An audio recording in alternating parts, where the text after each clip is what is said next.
ما در این زمان همه اقشارمون مواجه هستیم با یک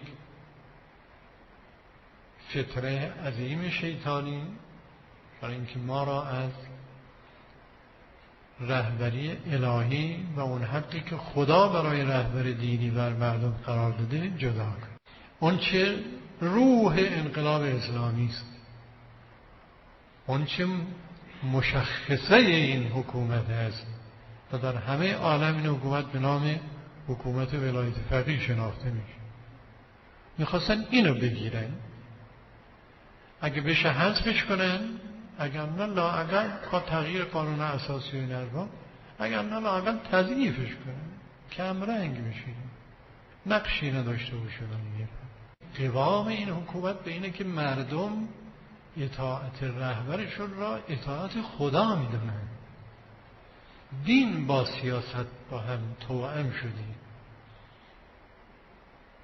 وقتی امام میفرماید جبهه ها رو پر کنین، مردم مثل نماز خوندن براشون واجب میدونه. وقتی میفرماید مصوبات حکومت اسلامی واجب الاطاعه هست، همه مردم برای مالیات دادن مثل نماز خوندن وظیفه خودشو بداره، مالیاتش رو میدن. اگه کسانی کوتاهی میکنن مثل اینه که در نماز خوندنش رو کوتاهی میکنن. متاسفانه در درون جامعه ما اونطور که باید شاید به این مسئله درست توجه نشده و هنوز هم نمیشه. عموم مردم ما، مردم همین مسجدی، نمازی، روزه‌ای، اینا را خوب درک میکنه.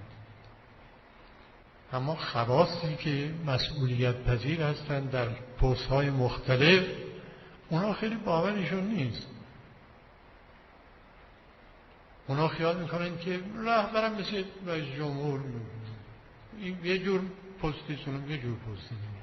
در قانون اساسی همون شخص اول، همون شخص دوم، چندون فرقی نداره. یک و دو جاشون هم میشه عوض هم بکنن، در صورتی که ماهیت این دوتا با هم تفاوت ماهوی داره.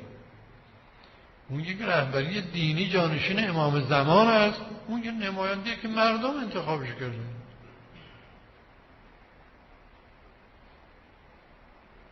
این دوتا با هم خیلی تفاوت داره. بله، رئیس جمهور وقتی از طرف ولی فقیه نصب شد میشه عامل اون نصبش میکنه.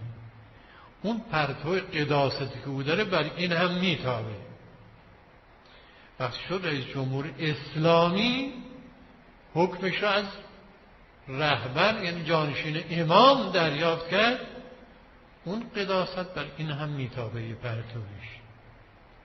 اون وقت اطاعت رئیس جمهور و اطاعت مجلس و سایر چیزها هم میشه اطاعت خدا.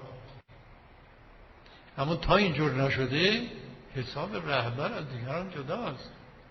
او ارزشش از طرف امام زمان است و از طرف خداست.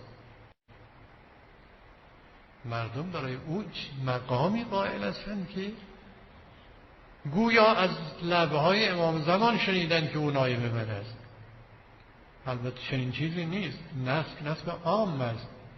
یعنی گفتن در زمان غیبت کسانی که واجد این شرایط هستند از طرف امام زمان نیابت دارند. شخص تعیین نشده.